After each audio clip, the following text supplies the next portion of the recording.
말씀은 베드로전서 1장 14절부터 22절입니다. 오늘은 순종하니라는 제목입니다.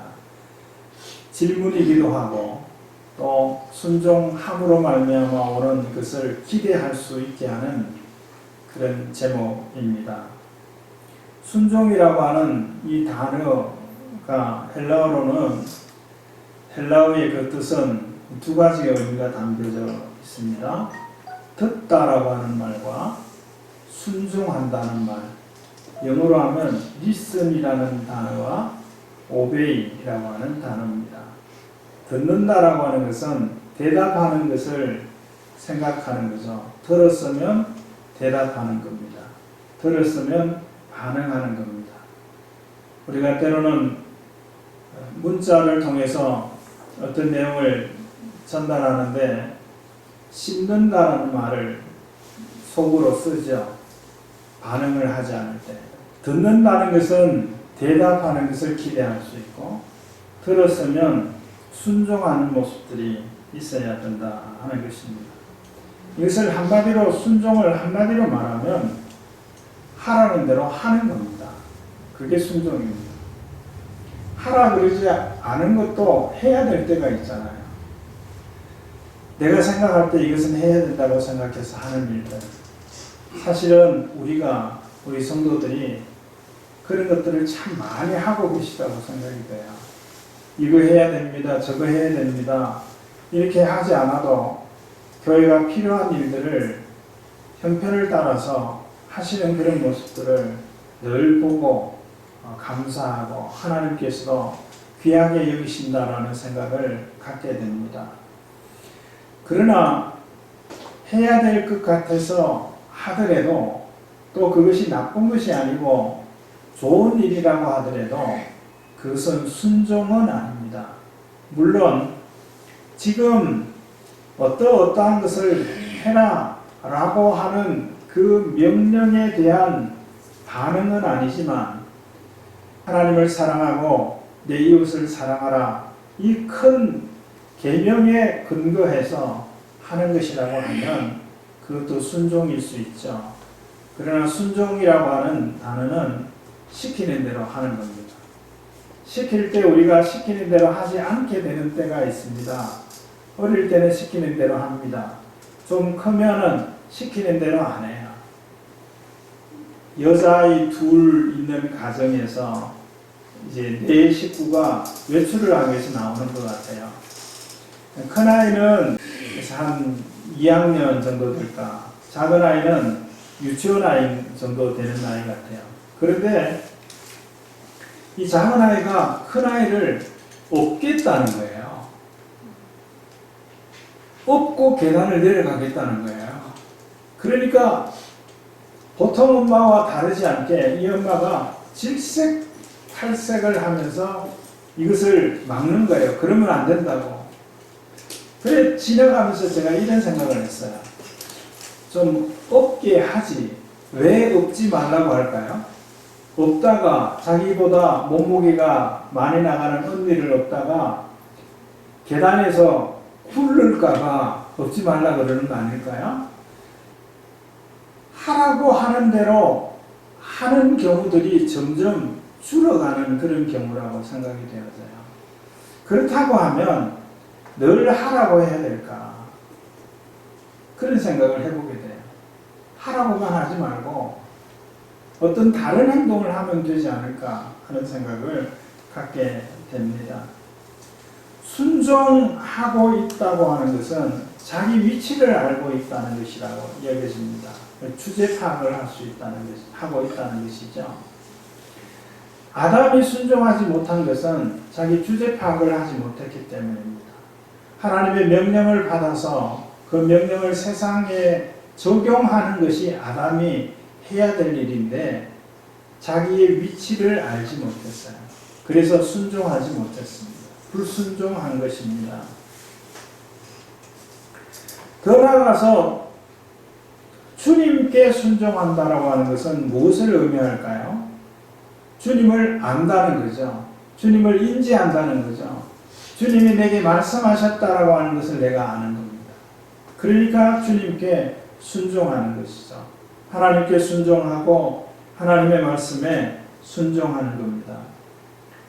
순종이 자연스러운 사람이 있어요. 순종을 잘하는 사람이 있습니다. 그것도 은사가 아닌가라는 생각을 갖게 돼요. 어떤 것들은 내 생각과는 다른 것을 하라고 요구받는 때도 있을 것 아닙니까? 이렇게 하면 안 될 것 같은데 라고 하는 그런 일도 있을 것 아닙니까?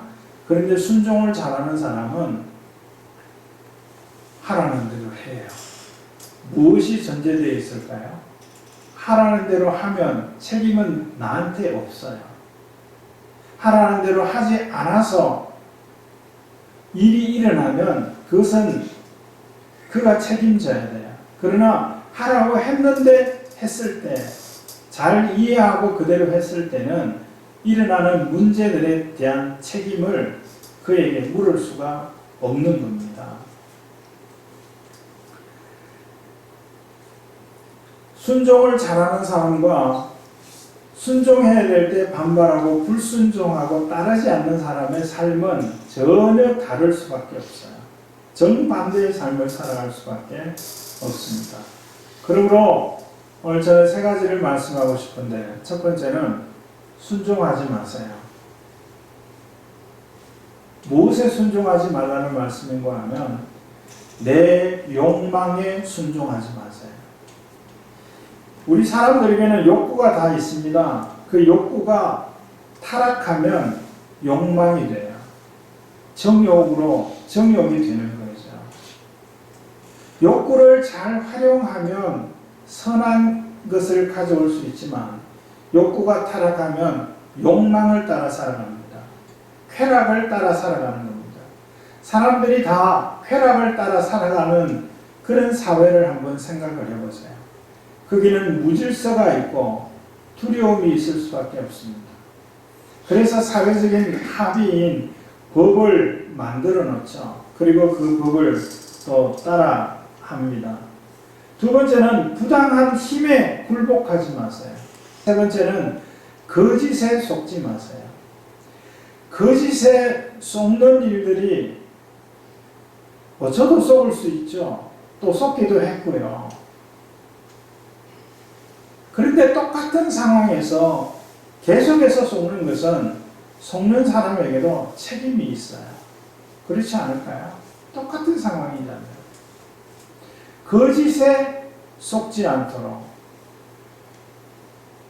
크게 두 번째는 이런 제목을 제가 소제목을 잡아봤어요. 사람에게 순종하지 마세요.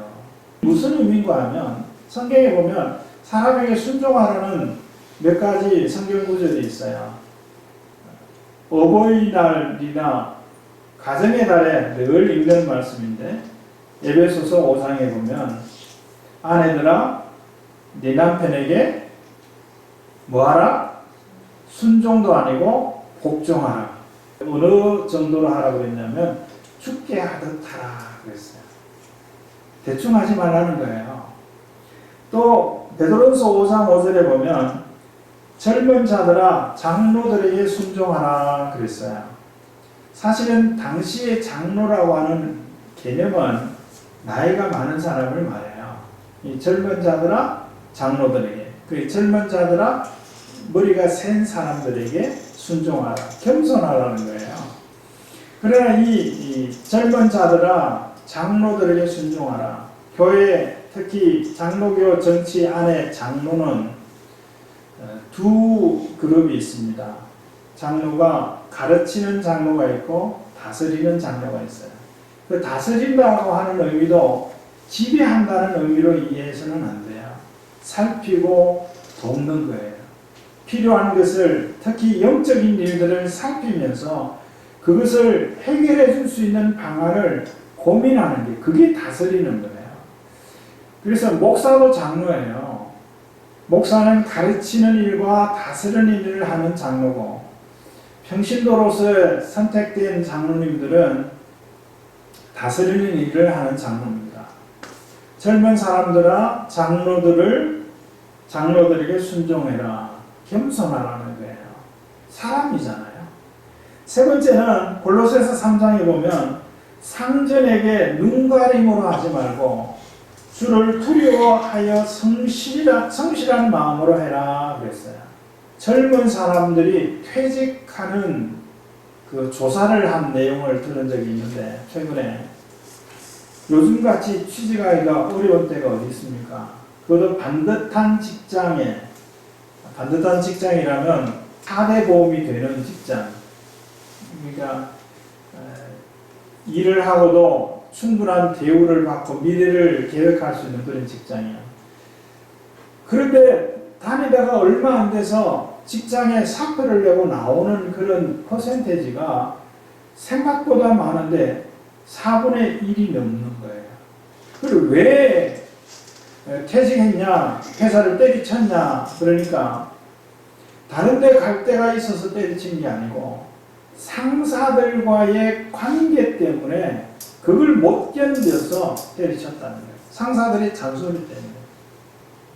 어릴 때부터요, 잔소리 안 듣고 꾸지람 안 듣고 야단 안 맞고 자라면 직장에 나가서는 무방비 상태로 거기에 노출되는 거예요. 그래서 어느 정도는요, 저는 그런 생각이에요. 어릴 때부터 어느 정도는 어느 정도의 스트레스는 우리에게 도움이 되잖아요.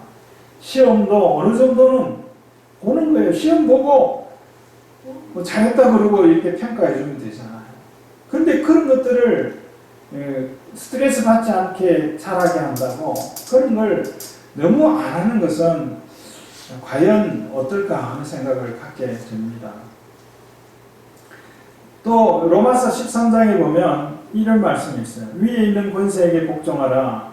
그리고 설명합니다. 하나님께로부터 그 권세가 왔기 때문이다 라고 말씀했어요. 그런데 이거는 상대적인 겁니다. 상대적인 거예요. 절대적인 것이 아닙니다. 사람은요, 때로는 신뢰하고 따르고 의지할 수 있는 때가 있지만 늘 그렇게 할 수 있는 존재가 아닙니다. 그래서 사람에게 절대적인 순종은 하지 말아라 라고 하는 말입니다. 신앙생활 오래 하신 분들이 이런 자세로 신앙생활을 하셨어요. 목회자에게 순종하라.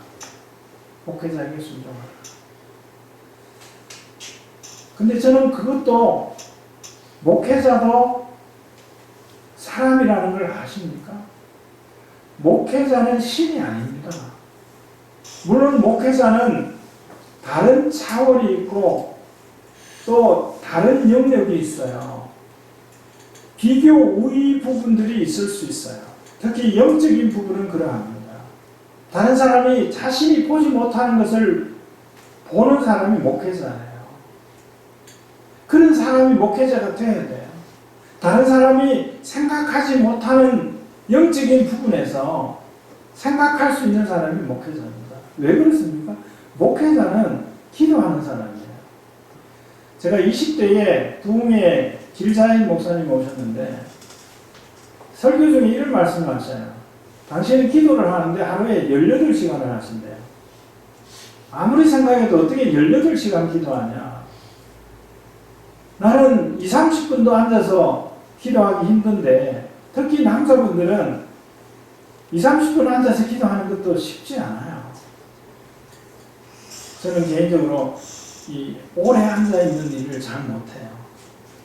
지금 앉아있는 근육이 약해진 것 같아요. 그 길목사님의 그 말씀이 하루에 18시간 기도하신다는 그게 얼마 전부터 이해가 되기 시작했어요. 그게 가능한 일이더라고요. 예를 들면 이런 겁니다. 못을 박는데 못을 박으면서도 못을 박기 위해서 생각하고 못을 박기 위해서 못을 준비하고 망치를 준비하고 어디에 어떻게 박을까 이런 것들을 하면서도 기도할 수 있다는 사실을 아십니까? 제가 실제로 그렇게 하고 있어요. 길을 갈 때 기도할 수 있다는 걸 아십니까? 가정에서 밥을 하거나 설거지할 때도 기도할 수 있다는 것을 아세요? 내가 이 밥을 지어서 가족들에게 제공할 때 이 밥을 먹고 건강하고 건강한 정신으로 튼튼한 몸을 가지고 하나님 기쁘시게 하며 살아갈 수 있게 해달라. 두 손 모으고 눈 감고 하는 기도는 아니지만 얼마든지 기도하면 할 수 있어요. 자, 그렇게 생각해 보니까 하루 18시간 기도가 가능한 거예요.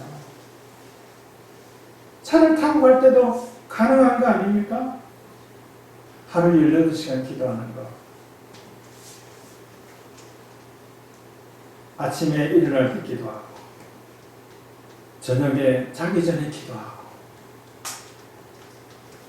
그리고 중간에 한번 기도하고. 그래도 하나님은 너 하루 종일 나와 대화했다라고 말씀하실 것 같습니다. 전에는요, 제가 설교 준비하려면 책상 앞에서 컴퓨터 앞에서 성경도 펴고 여러 번역 성경도 펴고 주석책도 갖다 놓고 그렇게 해야만 설교 준비가 됐어요. 설교가 어떤 설교냐면 뭐 메추렐리가 이야기한 거, 칼빈이 이야기한 거, 핸드릭슨이 이야기한 거, 한 본문에 그 이야기를 다 읽고 그것을 가져와서 어떻게 보면 짜집기 하는 식의 설교가 제 초기의 설교 준비의 모습이었어요. 근데 지금은 그렇게 하지 않아요.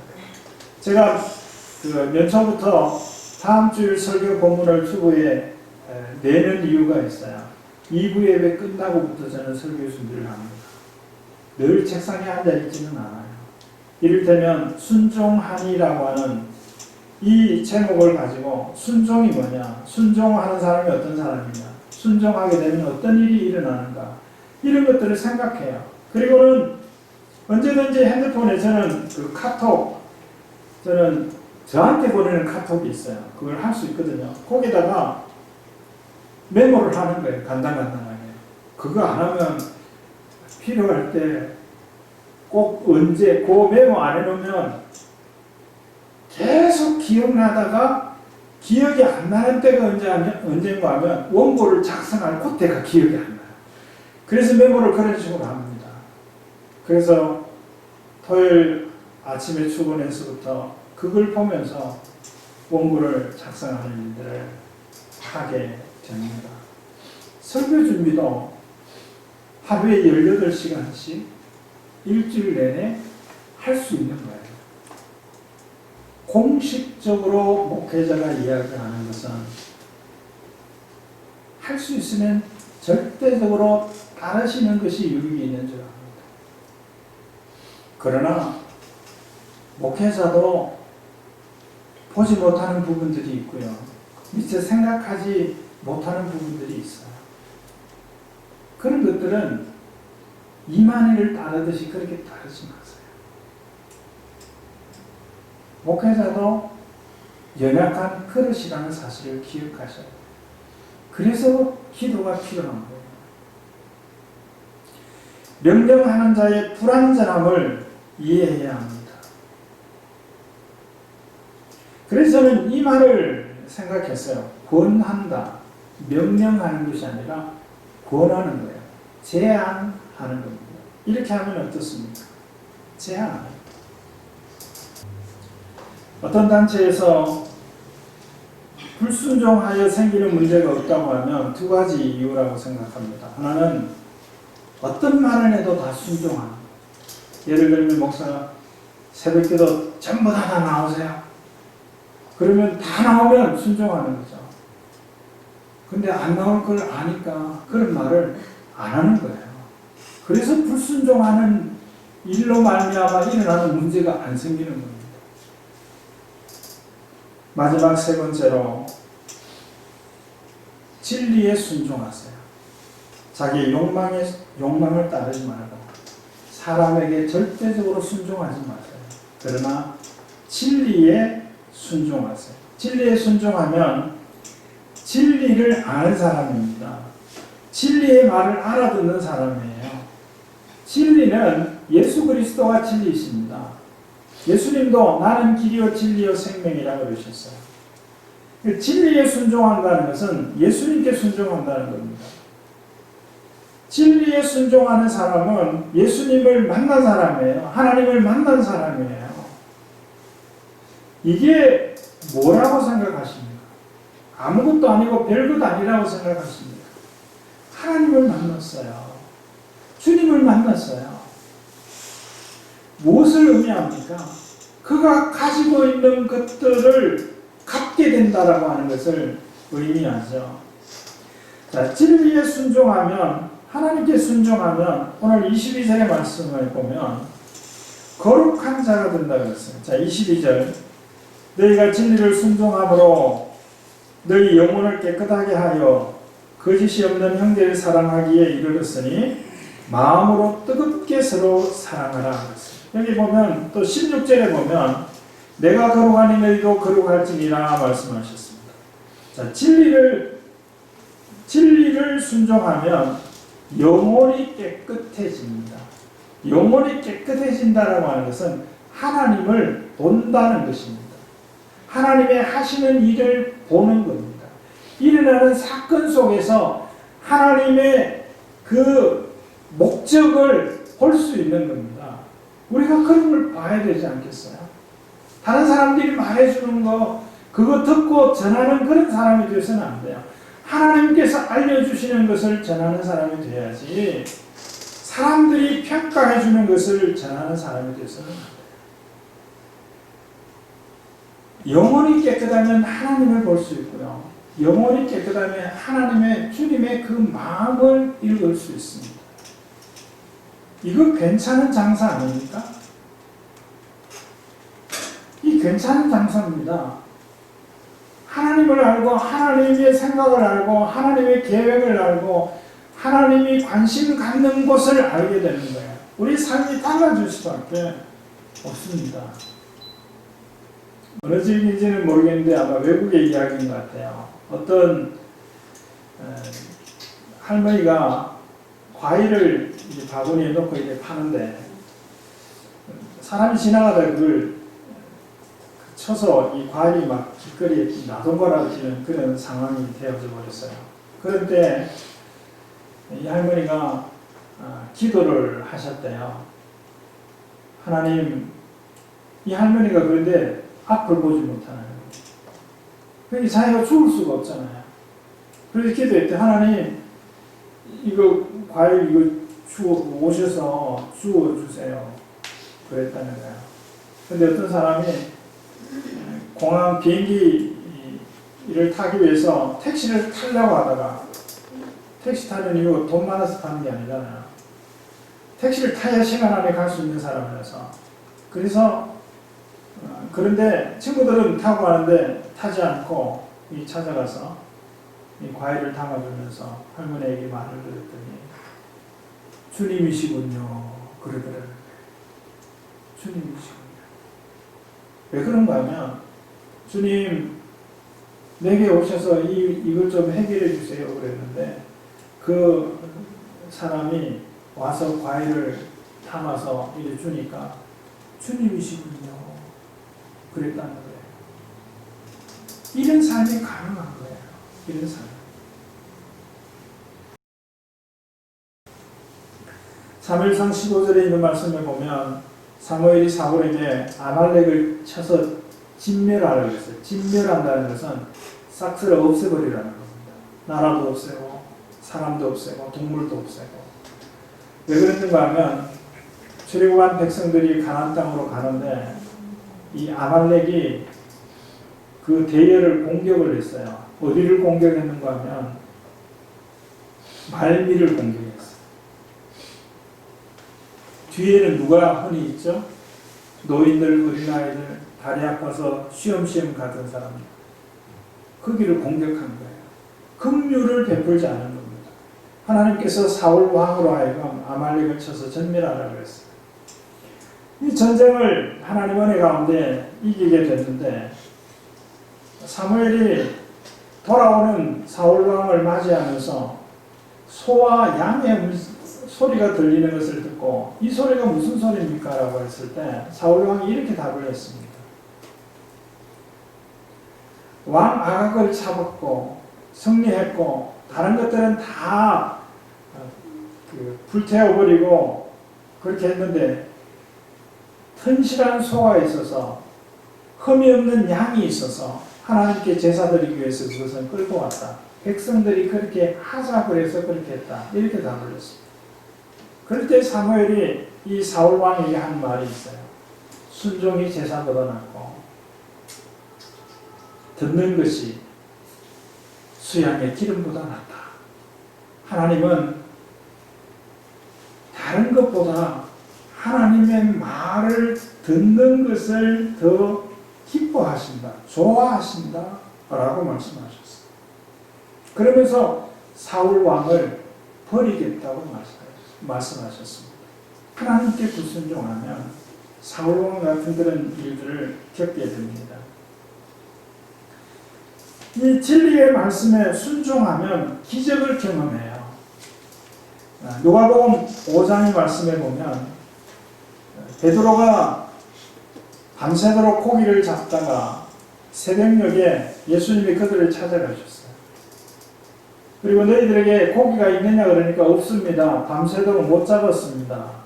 그때 예수님이 베드로에게 저기 깊은 데로 와서 그물을 내려라 그랬습니다. 이 말은 무슨 의미인가 하면 어부의 상식에 안 맞는 말이에요. 그거는 내가 어부 생활을 수십 년 했는데 고기는 특히 새벽에는 얕은 물에 있는 거지 깊은 곳에는 고기가 없습니다. 그게 맞는 말이거든요. 근데 깊은 곳에 가서 그물을 내리라 그러니까 고기를 밤새도록 잡은 것이 없지만 말씀에 의지하여 그물을 내리겠습니다. 그물을 내렸어요. 고기를 많이 잡았습니다. 그물이 찢어질 정도라고 했어요. 그 배에만 실을 수가 없어서 다른 배도 오라고 해서 고기를 나눠 담았다 그랬습니다. 이게 기적입니다. 진리의 말씀에 순종하면 어떤 상황에도 고기는 얕은 물에 그물을 내려야 고기를 잡는다라고 하는 수십 년의 그 경험을 무시하고 하나님의 말씀이니 내가 깊은 곳에 내 논리, 내 경험, 내 상식에 맞지 않지만 따라하겠습니다. 순종했을 때 기적을 경험하게 됐습니다. 마가복음 10장에 있는 기록에 보면 사람들이 예수님께 와서 영생에 대해서 질문하는 경우들이 많은데 어떤 청년이 와서 내가 어떻게 하면 영생을 얻을 수 있습니까? 그러니까 계명을 지켜라. 신이 났어요. 내가 어릴 때부터 지켰습니다. 그랬어요. 그때 예수님께서 너희에 있는 것을 팔아서 가난한 자에게 줘라. 이 청년이 부자여서 근심함에 돌아갔다 그랬습니다. 여기에 예수님이 이 부자 청년에게 요구하신 게 뭡니까? 가난하게 되라고 하신 건가요? 아닙니다. 순종하는 자가 되라는 거예요. 그러면 너는 내 제자가 될 수 있다라고 말씀하신 것입니다. 하나님의 말씀이면 하나님의 뜻이면 그것이 사람을 통해서 듣게 되는 것이라고 할지라도 하나님의 말씀입니다. 내 논리나 내 이성이나 내 경험에 맞지 않아도 순종해 보세요. 그것이 진리에 순종하는 것입니다. 에베소서 5장 22절에 아내들은 남편에게 복종하라는 말씀도 진리에 순종한다면 사람에게 순종하는 거지만 하나님께 순종하는 거예요. 젊은 자들이 장로들에게 순종하라는 이 말씀도 하나님의 진리의 말씀이기 때문에 하고 싶지 않아도 요즘에 꼰대라는 말을 많이 쓰잖아요. 그럼에도 말씀이니까 순종하면 겸손한 자에게 주시는 하나님의 복을 경험하게 될 겁니다. 상전에게 눈과 힘으로 하지 말고 성실한 마음으로 하라고 하는 이 말씀을 마음에 깊이 새길 수 있었다면 상사들의 부당한 잔소리들도 소화해내고 견뎌낼 수 있었을 것이다 라는 생각을 하게 됩니다. 위에 있는 권세에게 복종하라. 하나님께로부터 온 것이다. 사람에게 절대적으로 순종하는 것은 맞지 않지만 하나님의 말씀에 근거해서 사람들에게 행하는 일들도 하나님께 순종하는 것이다라고 하는 사실을 기억할 수 있기를 바랍니다. 순종하십니까? 주님께 순종하십니까? 주님의 사랑입니다. 주님이 부르신 겁니다. 주님의 말씀을 들으실 수 있는 겁니다. 주의 말씀에 순종하셔서 사람들을 도우십니까? 내 욕망에 따라 살아가지 않고 진리를 따라 살아가십니까? 기대할 수 있는 게 있습니다. 그 기대하는 것을 오늘 이런 말씀으로 소개했습니다. 누가복음 5장에는 영생이라고 했어요. 영생이라는 이 단어 안에 담긴 것이 엄청난 것이라는 것을 그것만은 기억하세요. 그리고 묵상해 보세요. 그리고 느껴보세요. 순종의 사람 되어지기를 주의 이름으로 축원합니다. 하나님 아버지 감사합니다. 하나님의 말씀이 어떠하든지 순종하는 순종의 사람으로 하나님의 사람으로 하나님의 주시는 복을 경험하는 사람으로 살아가는 저희들이 되어줄 수 있게 하옵소서. 예수 그리스도의 이름으로 기도드립니다. 아멘.